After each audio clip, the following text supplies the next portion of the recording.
All right, everyone, we could get started. And again, I'll be letting people in as I hear them come in. Thank you so much for joining us this evening. Again, we are doing the Soil Health 101 series by our host, Winston County Self-Help, as well as the Mississippi Minority Farmers Alliance, and we are grateful to be here to be able to share with you about soil health. Last week, we had one of my co-workers, Nina Prater. She's from the Arkansas office, and she was sharing with us about the basics of soil, what we need to do, what's in that soil that helps us. So giving us the rundown of that. And as I spoke earlier, these will be uploaded. These videos will be uploaded to the NCAT ATTRA YouTube channel. So please give us a week or so to get those edited and uploaded. But all of our series workshops are there. You'll be able to see others that have been done from other specialists. So please review and go to our attra.ncat.org website. So thanks again for coming. This is Soil Health 101.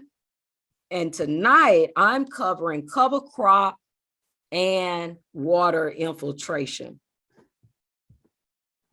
So soil management for pasture, I know that I was asked to help livestock producers, but of course our soil management can assist vegetable producers, also crop, as well as row croppers, specialty crop, orchards, herbs, whatever you are growing, that soil is helping us.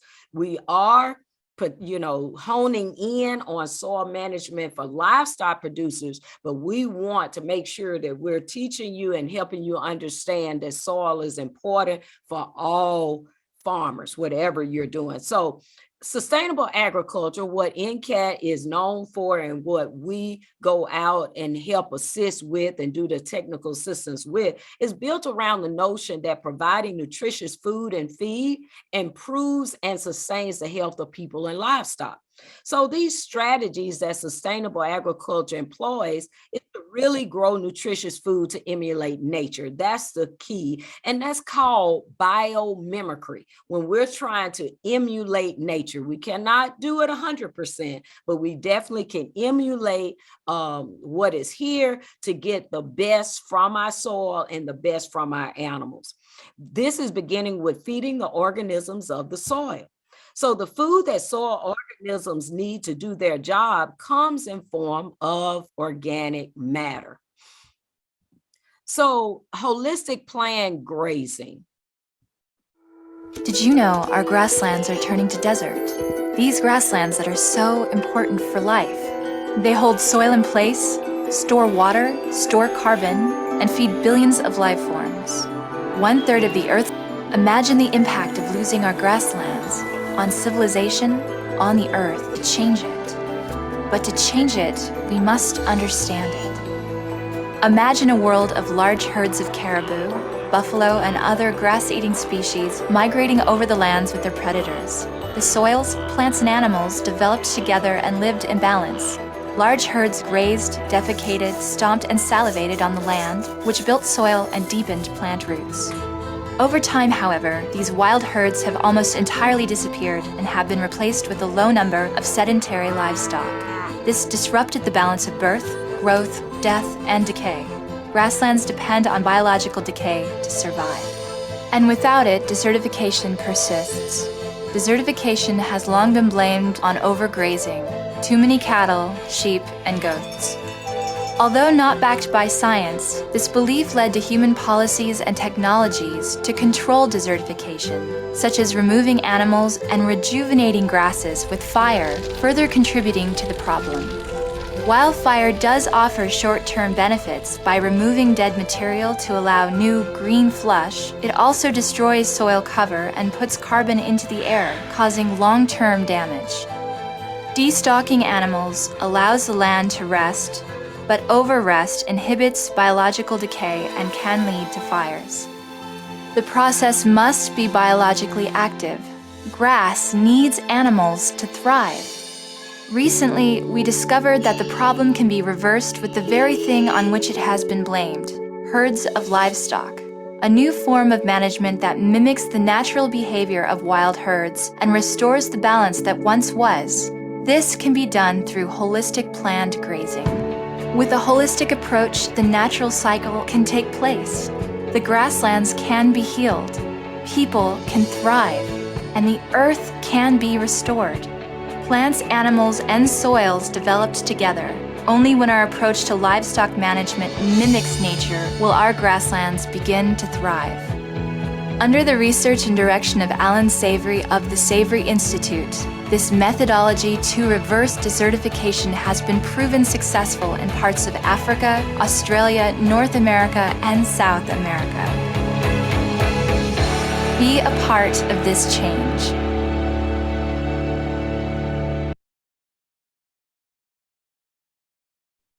Definitely want to share that with you. Holistic planned grazing is an opportunity that you can utilize for your own pastures. And again, it is from the Savory Institute. I've been following Alan Savory for many, many years, learning these type of methodologies, which assist us with our goals, what we're trying to do on our land. So just look into holistic planned grazing so it can assist you with long-term growth within your soils and so forth. Now, let's move back to, so one of those methodologies that we have always utilized is rotational grazing. So rotational grazing management provides the humus development through the sloughing off of roots when plants are grazed or mowed, and the trampling of plant matter into the soil by the animal hooves, and the natural deposition of urine and manures. Humus, organic matter, just making sure, and I am going over that, but making sure we are doing what that video says for us: the deposit of urine and manures, the trampling of plant matter, that's what we want, and just the movement of the soil by the hooves of the animals versus it being us all the time. See, it could be natural aeration, natural tillers, and that's utilizing our animals as well as our organisms in the soil to do that. So humus is defined as a dark organic material in soils produced by the decomposition of vegetable or animal matter, and it's essential to the fertility of the earth. So cover crop and water infiltration, not sure if this one's gonna work either. Yes, it is. Good.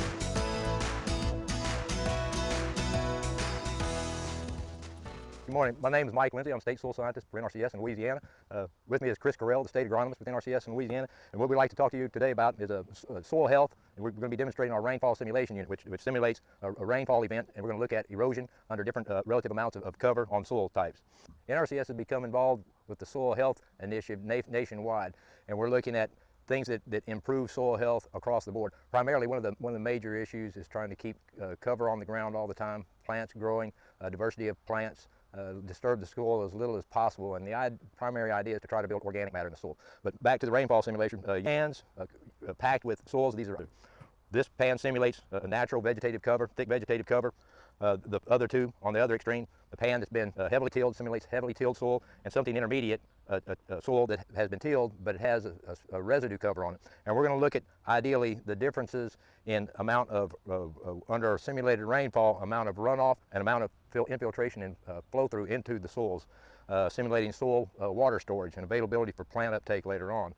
And additionally, if you look at these pans, they're about 2 inches thick, and the ideal soil would have about 50% pore space. So with a 50% pore space in a 2-inch pan, you would think a 1-inch simulated rainfall would totally saturate that soil, and you would start to see flow through if every drop of water went into the soil. So what we're going to do is, in a minute, we're going to turn the rainfall simulator on, and we're going to watch, and when we get about 1 inch of simulated rainfall on there, we're going to cut it off and look at the results.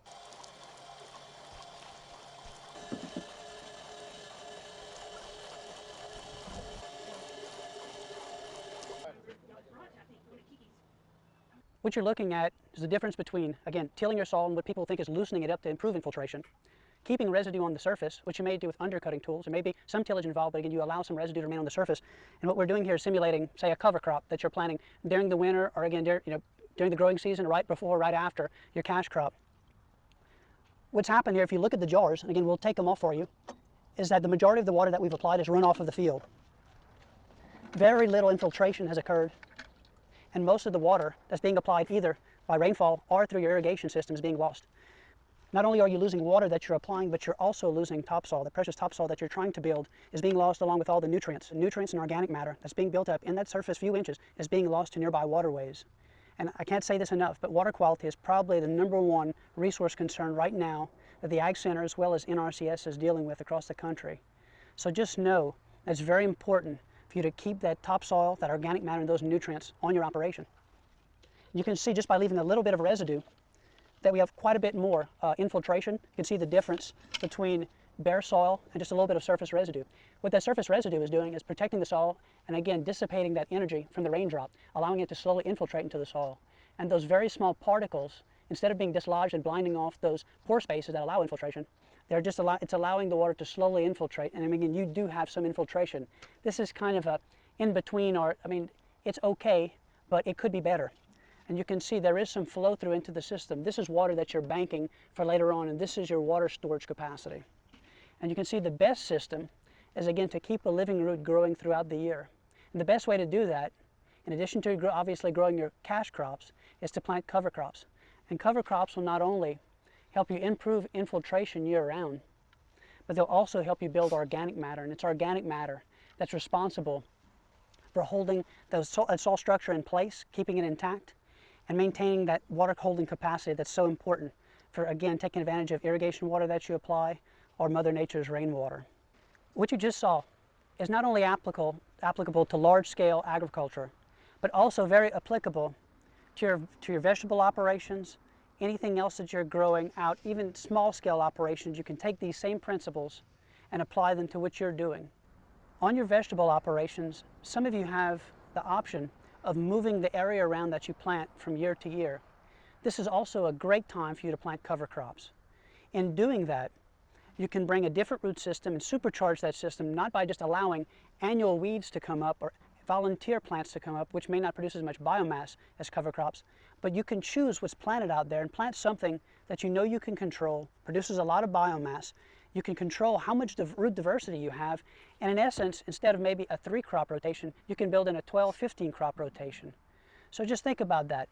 Maybe planting 2 years in one area, and the 3rd year planting a cover crop, letting it go out, maybe naturally senesce, or terminating it around the first flower.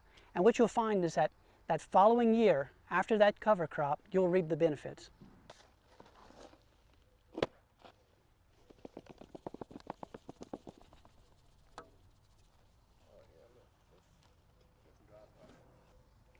What you're seeing here, this dry spot in the center, is what you could expect to see across your entire field. There is some side creep going on in this tray, and that's one of the limitations of the equipment. But what you see, it being dry in the center, represents infiltration in a field that's been heavily tilled.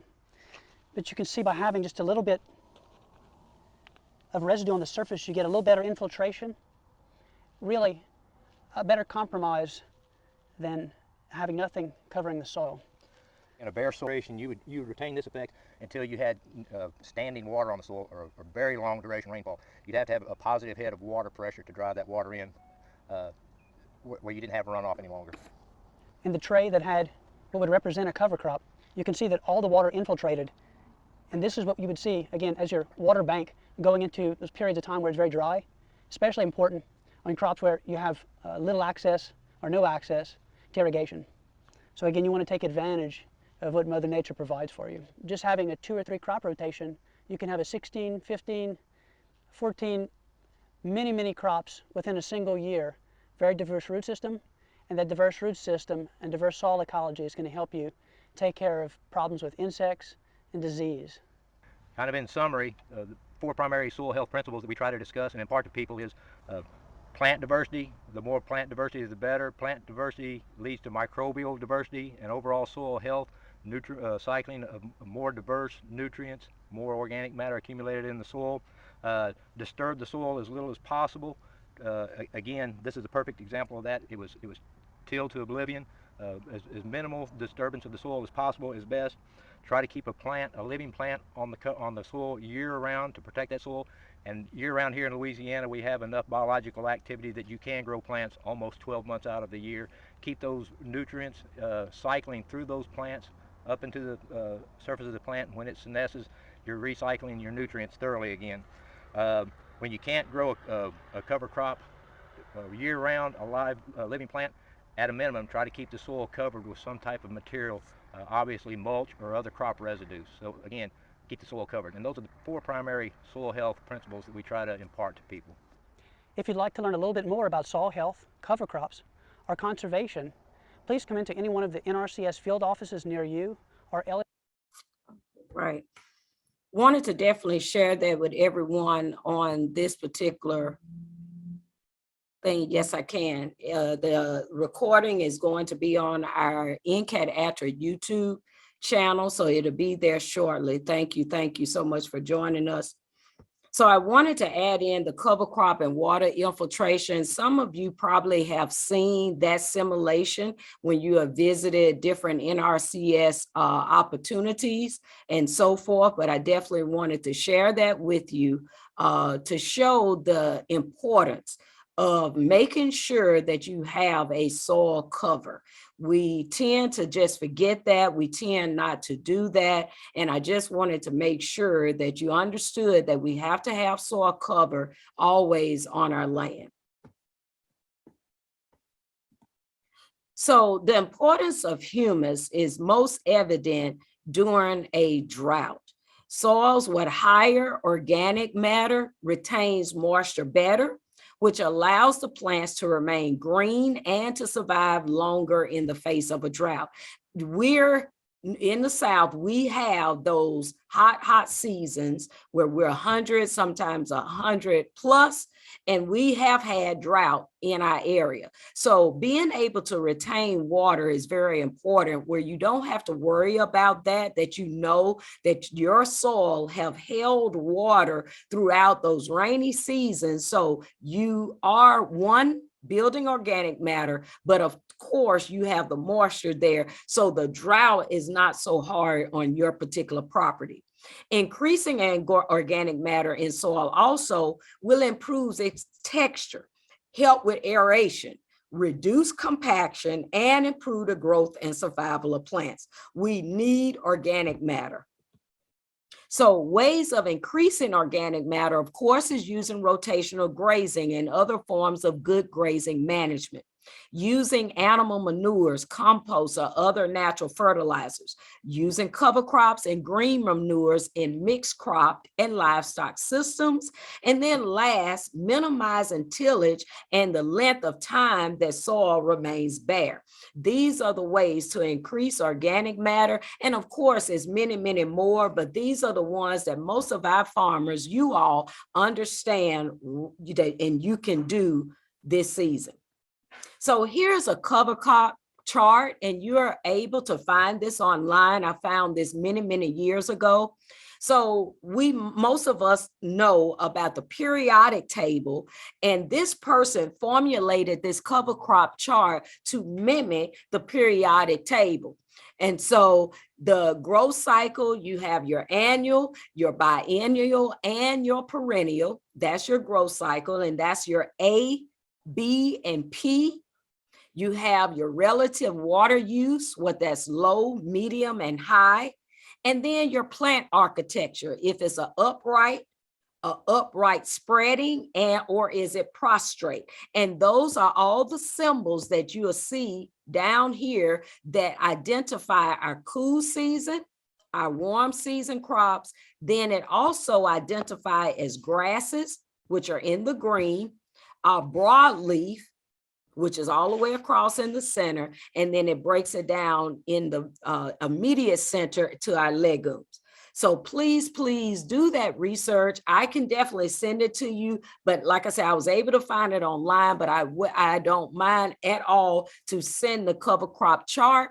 to the leaders of your farmer cooperative, or if you can reach out to me via email and I can send it to you directly. But this cover crop chart will assist you. Now, mind you, you cannot plant everything. And some of you may not need to plant everything. We have dormant seeds in our soil. We do have dormant seeds that have been there before us. People don't realize that because we haven't given it the right atmosphere to be able to sprout and come up. And so if you put those animals on there, that manure is falling, the rain is there, and it's not compacted, like it really has good organic matter there. And some of that has to be done with cover.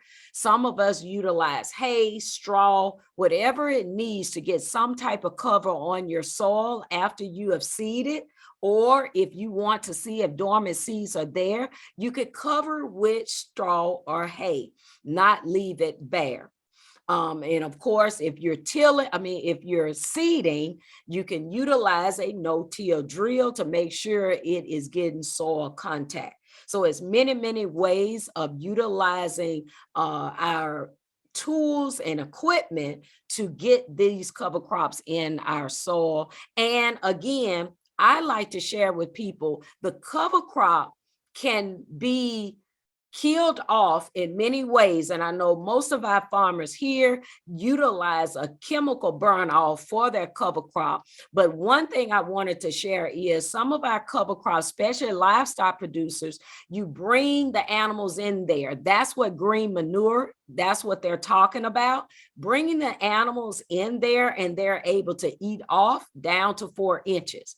And so you don't take everything off, but you bring it down. Now that is your green manure. You come in with the no-till drill and you're able to drill your seeds in. Other way is the roller. You're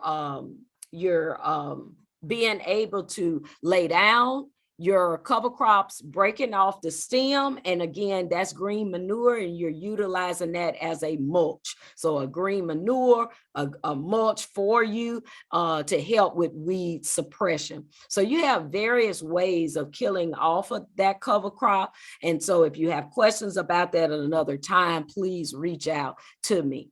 But we want to use grazing as a solar agriculture because that's always been our problem as graziers, is optimizing the capture of solar energy because we don't have enough grasses in the soil for the leaves to capture that solar energy. So we want to make sure that this is exemplified through management strategies. We want to make sure we got densely growing forest there, and that's going to maximize the capture of sunlight.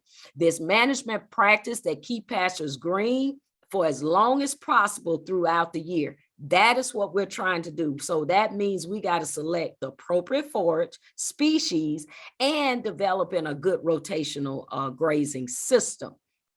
Now, one more thing I wanted to add before I move on with the cover crop chart. Also, you want to utilize it for as your animals is concerned. What animals do you have on your land? And when those animals are being placed on that cover crop to eat, it's giving them nutrients. So that's another thing I forgot to add is planting the cover crops, but it's also giving nutrition to your animals once they eat it. So that's again a research of the various cover crops and how it can be a forage to your animals. So now our last bullet point, it also involves as a means of reducing outside fertilizer needs is optimizing the use of legumes to fix nitrogen and deep-rooted broadleaf plants to extract subsoil minerals. So we always want to explore the forage growth, the distribution differences. So when we're making these planting decisions with forage crops, we always want to take in consideration our soils, our sites, and our climatic conditions. Each and every one of us have microclimates. So yes, we're here on the earth. We're here with other farmers, but our particular farm and what we do on our farm creates a microclimate. So you have heard of farmers that can grow certain things and raise certain things in the state of Mississippi that's not really known to be grown here in the state, but they can grow it just because they have a microclimate. So for an example, a warm season perennial option are limited in most northern states, and then cool season perennial are usually here in the deep South. But in many areas of the nation, there can be opportunities that you could do each or at least some pasture acres with warm season perennials and cool season perennials. Now, stockpile forage is referred to as managed accumulation of vegetation growth to be used at a later time. So most of our farmers here think of stockpiling as hay when we're putting our hay up. This is not talking about that. This is referring to the standing accumulation of standing forage for grazing by your livestock. So for an example, you can have 40 acres. You can leave 10 acres to grow this forage for the winter. So when the fall and winter come in, or really the winter, you're able, but I know some farmers don't have grasses in the fall. But if you don't, you're able to move these animals into that 10 acres, but not utilizing the 10 acres all at once. So you're using a paddock system in that 10 acres and you're moving them, daisy chaining them down that 10 acres to eat that forage. And one is helping you not have to bale hay. So you save money on fuel costs, sometimes even labor, and then, equipment costs and maintenance and all of that. This is work for many farmers around the country. You definitely could look it up, stockpile foraging. And then most stockpiling is done, of course, to extend your grazing into the autumn, fall, and into the winter. And so it's just very, very important to make sure you're setting aside an area for your animals to forage on during the winter months. Now, these are examples of some of the paddock systems. Some of our farmers on here, our producers, are familiar with this, but these are just a few examples I wanted to share with you. Most of our farmers, when we talk about paddock systems, they don't understand where the water needs to go. So those black dots are utilizing your water systems. You could put those in there and then you see the various paddocks that's coming into your water system. That is one way of doing it. Your native pastures are at the back. You have native pastures at the front, and then your different hay land and pastures in the center, and then you have a bush pasture in the back. But the animals are able to get to water without trampling all over your pasture. So that's just one way. Here's a second one.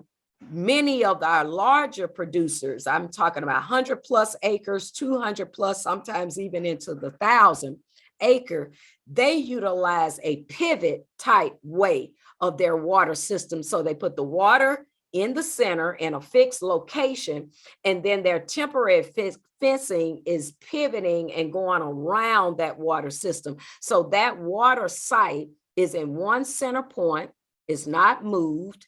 A lot of times it has a quick connect, even with those other watering systems where you can move them if you need them, if you're a small farmer. And as you can see, the animals are coming into these strips. So that is pasture. They're eating that pasture, but then they have the lane to get to the water.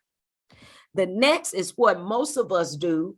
All of us are not symmetrically square or rectangle in our farming operations, but it gives you an opportunity to see where you can put your water. And this has a central alley where your animals can come into the alley and then move down to the next paddock, as well as moving to the water. So the water is in the alley and the animals are able to move to it. So they're not tracing along the paddocks. That's what you do not want, because you want that grass to be able to grow and then they move into the individual paddocks.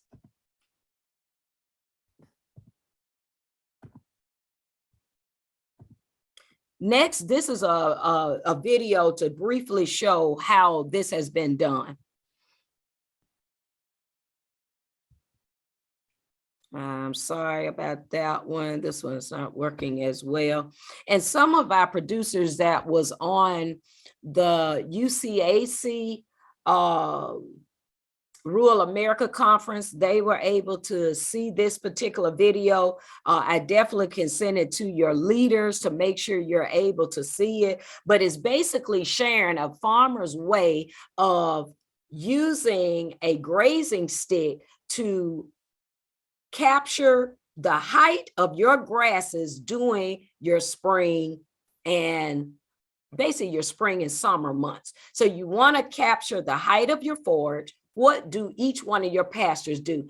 We don't want to make assumptions. We don't want to say, oh, my farm have X amount of dry matter per acre. We don't want to make assumptions because then that's when you run out of grasses. So we want to make sure that we're doing what's correct on our farm. And that's where we move into having these particular forest sheets, like this particular worksheet, where you can capture the individual farm and you can calculate how much dry matter you have on your land, as well as how large your paddocks should be.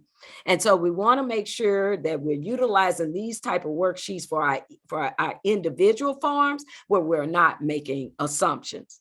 One other thing I want to share is the conservation practice information. A lot of you all utilize NRCS, but you may have not known that they do these type of practices with the paddock systems. They also do the pipeline, where they actually put pipeline in your pasture where you could put a quick connect to it and move your watering troughs around. So I just wanted to bring this to attention so you all can go back and look.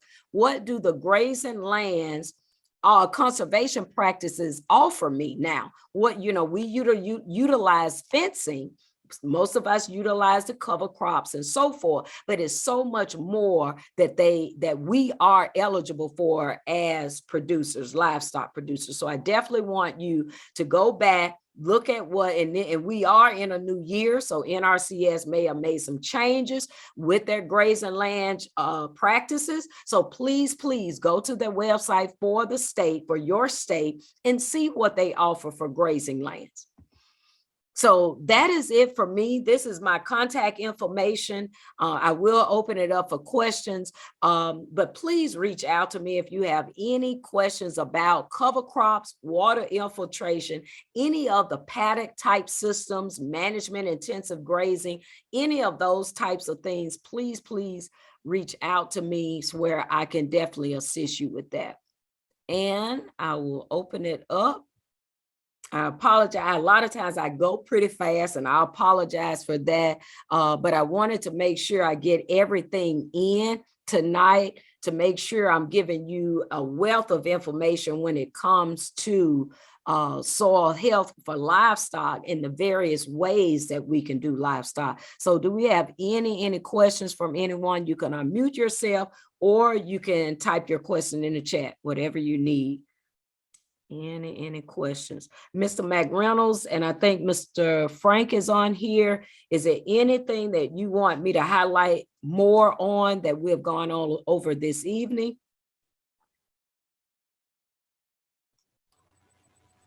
Thank you. Appreciate the effort and thank you very much for an excellent job.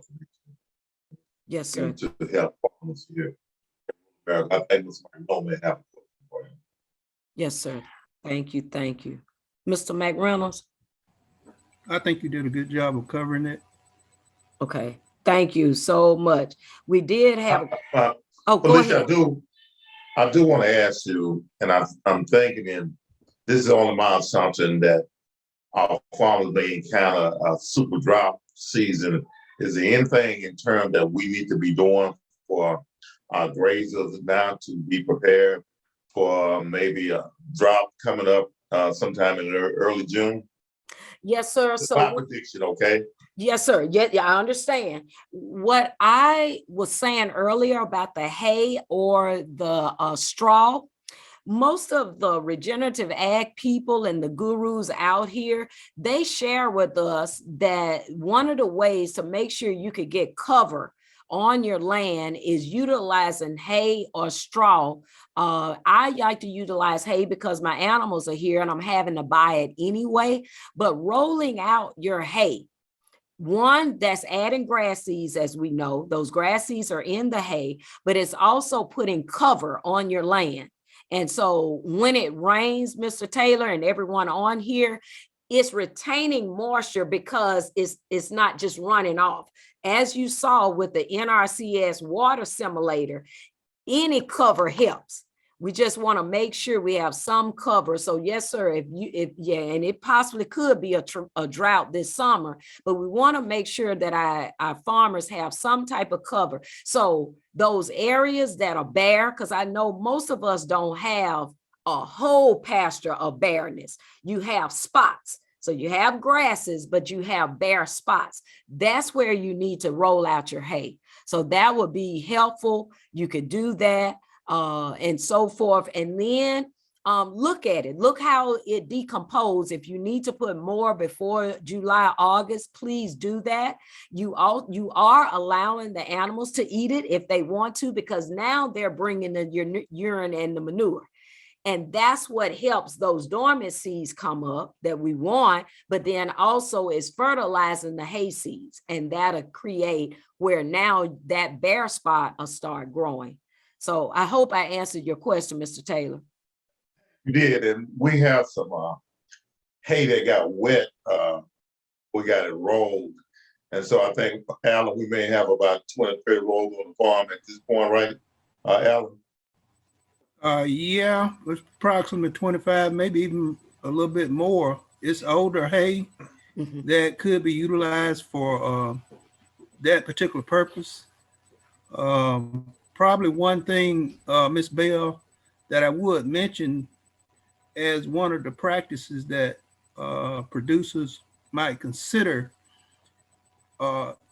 if you have limited grazing and you've tended to overgraze in the past, you might consider reducing the number of animals that you have so that you don't overgraze. And because you mentioned the fact that once you overgraze, you reduce the amount of forage biomass that you have on the ground, which then is going to affect that system that you showed earlier as far as the amount of biograss that's on the ground, therefore allowing that rain to come directly in contact with the soil, and you have soil, you know, the runoff that you're talking about and compaction. And that's probably one of the biggest things that when we're out in the field, we see is overgrazing.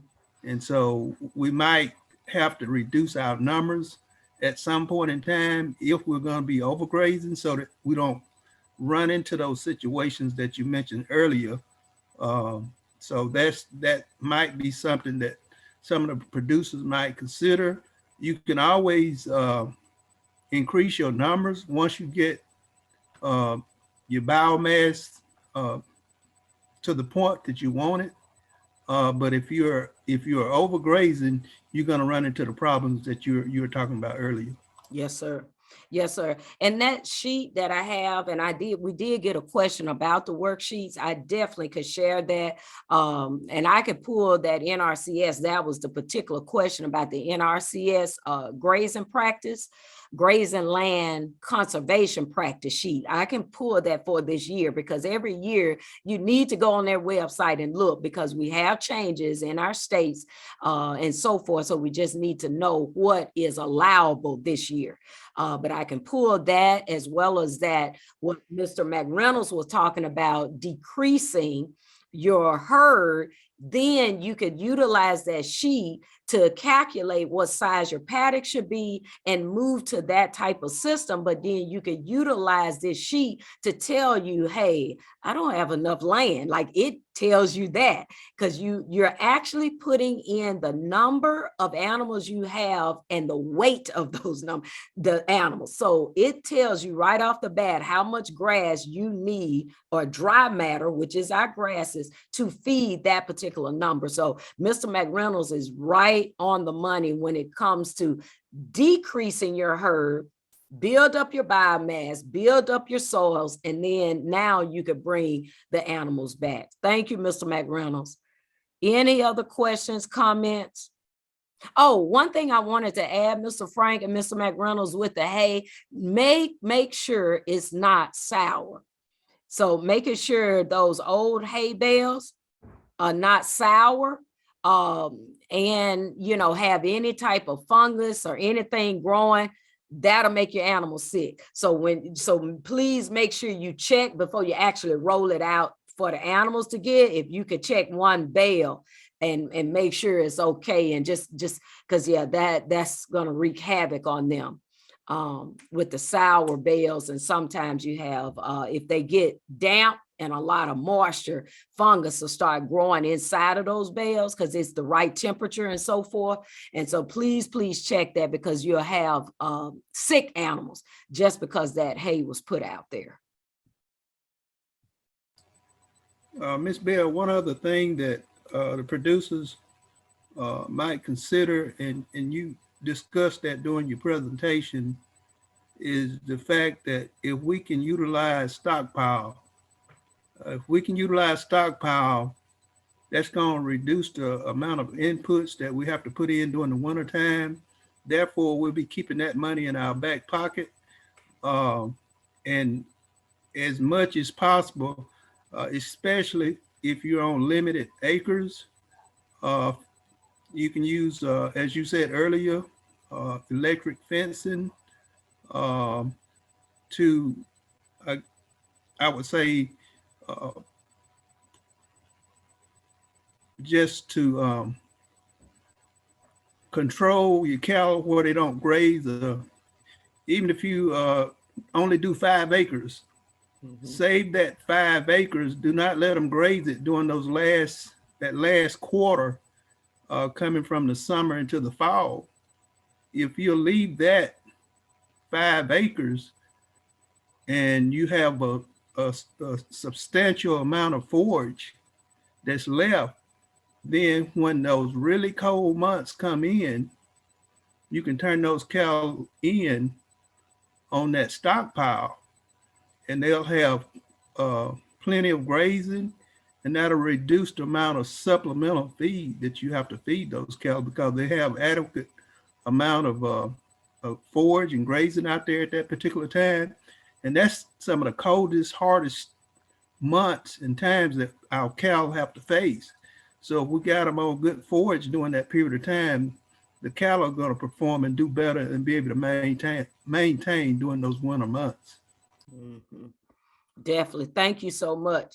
And always look into pasture mixes. Some of our big producers, because they have more acreage, they will do acres of clover, acres of barley, acres of this. So what Mr. McReynolds is saying, for the small acre producer, that 5 acres or 10 acres, you're able to take off rotation and actually grow your stockpile forest for the winter.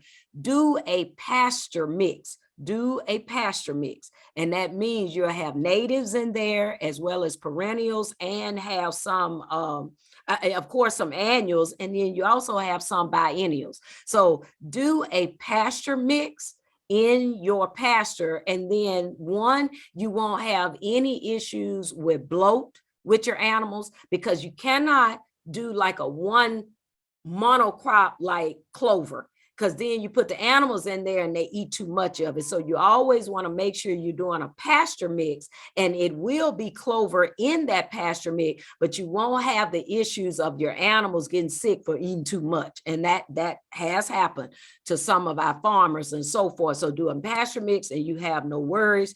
You put the animals in there, they eat. And what Mr. McReynolds is speaking of now, your 5 acres still has to be controlled during the winter, because the 5 acres is being utilized to feed them the whole winter. So Mr. McReynolds is not saying just go put them on the 5 acres in December and they eat the whole 5 acres. You just let them go. It's like you're controlling the 5 acres to help you during sometimes even far back as November, but definitely December and January, moving into February. So we were warm today. This is unseasonal for us. And so you're going to have a good 2, 3, up to 4 months that you're going to need forage for the winter. And so you want to make sure that whatever acreage you have, you're keeping it. So the animals are not eating the whole 5 acres. You're controlling the 5 acres. So just want to clarify that, Mr. McReynolds, for everyone. Any other questions, comments? We appreciate everyone being here. Thank you so much. And again, Felicia. Yes, sir. Before you close, and Alan, this is sort of switching gears. So our cooperative, we have a 5-acre demonstration farm, and the land that we're using has been followed for years. So much so we're going to extend the invitation for you at Rock sometime soon. They come up to Winston County, Allen and Alonzo and Sharon, they have erected a hot tongue. And so we have not started that process. So we're going to invite you up, come up and give us some advice as we plan to move forward into 2022. Yes, sir. Thank you so much. And I welcome the invitation, and we would love to be able to do that for you all. And if we need to bring some other people, because no person knows everything. And as you saw in this presentation, I'm always bringing in people that have done this work and can share the information easier for me, to be able to get it across to you all easier and understandably and so forth. So we are definitely working with Dr. Rocket Lemus, which most of you all know, and then also working with Dr. Alan Williams on a lot of our grazing and livestock. And definitely that's the soil, because they do the regenerative soil and regenerative agriculture stuff. And so we definitely, if we need to bring Dr. Rocky, we could bring Dr. Rocky, because we want to make sure that we're helping our farmers. The last thing I wanted to add also that I spoke to Mr. McReynolds and Mr. Taylor about is our Soil for Water project. So once we finish this series, we want to extend that invitation to you all to join the Soil for Water, which is a cohort of farmers here in Mississippi. We have one of our farmers that's participating in this, Mr. James Birch, and we have many other farmers that's on it and other ag professionals, but we want you on as farmers as well, where you all can talk to one another, build this network out. It's a platform that NCAT is offering to you all, and then we're stepping back. We're not leading it. It's a peer-to-peer, but the peer-to-peer is farmer to farmer, peer-to-peer. We're out of it. We're only here to lead and guide in the notion of technical assistance. So if Mr. James said, hey, we had a meeting the other night and we need help on this, then that's when our office and our people, Dr. Rocky, Dr. Williams, they help us to come and aid you as farmers to make sure you get your questions answered. So that's another thing I wanted to share with you, the Soil for Water site, and I'm putting it in the chat where you could go and check it out. It is a network for farmers and is several states in it now, and it will be a nationwide, but each state has its own cohort and its own way of thinking, the own way of doing, and the farmers lead it. So that's an invitation to you all as well to join that network, have your voice heard when it comes to soil health and what you need. What are the things that and the barriers and challenges you are having when it comes to soil? So we could get these gurus in here. That is what our projects are about, where we can fund that, where we can ask these people around the country to come to the state of Mississippi and or get on a Zoom with us and explain these different practices and operations and things that we need to be doing to build our soil up. That's not always readily available to us in the South. So definitely wanted to share that. Great. We're going to still have an opportunity to visit Mr. Birch's farm. Yes, good. I'm grateful. That's good. Thank you so much. Because Mr. James and his family has a awesome farm up there, and it'll be good for other producers to see. And then the last thing is our third and final workshop of this series is with Jody Ryer. He's in Lena, Mississippi, and he will come on and speak to you how what Nina and I have talked about, how we're going to culminate that together into an actual working farm that he has and that he's making money. He's a grass-fed, grass-based system, and he has store on his site, on his online store, that he sells the meat, and he's working with heritage breed animal. The Pineywood cattle is what he worked with, and so he'll be on next week, next Tuesday, same time, same link to register to get on this Zoom for next week. So we definitely also, Mr. McReynolds, want to share his farm as well. We have done many in-person events on Jody's farm, and we also want to share that with you all as well. So we'll plan that in the near future of taking a trip up there where Jody can talk to you in person. Great. Mr. James, come forward. You can definitely speak on what you would like to share. Well, thank you, Ms. Bell, and don't have very much, had some technical difficulties this evening trying to get on, but greetings to, I see a lot of recognizable faces on here, Mr. McReynolds, my cohort in crime, Mr. Taylor, and one of the things that Mr. McReynolds, as I indicated, this is like a one horse pulling this wagon. So I'm trying to get infrastructure in place, because as I told you, my farm has been in the family over 100 years, but everybody moved away to do their career progression and education and stuff like this. So we are eating this like an elephant. We're biting it one shoe at a time. But we will love to come out and look into you and Mr. Taylor, Ms. Bell, and Rock to provide your subject matter expertise, because I have a vision and I'm working toward all of the learning that I'm receiving and some of the technical expertise and advice. But I was sitting in on the conference, the Save Rural America conference on a couple of weeks ago.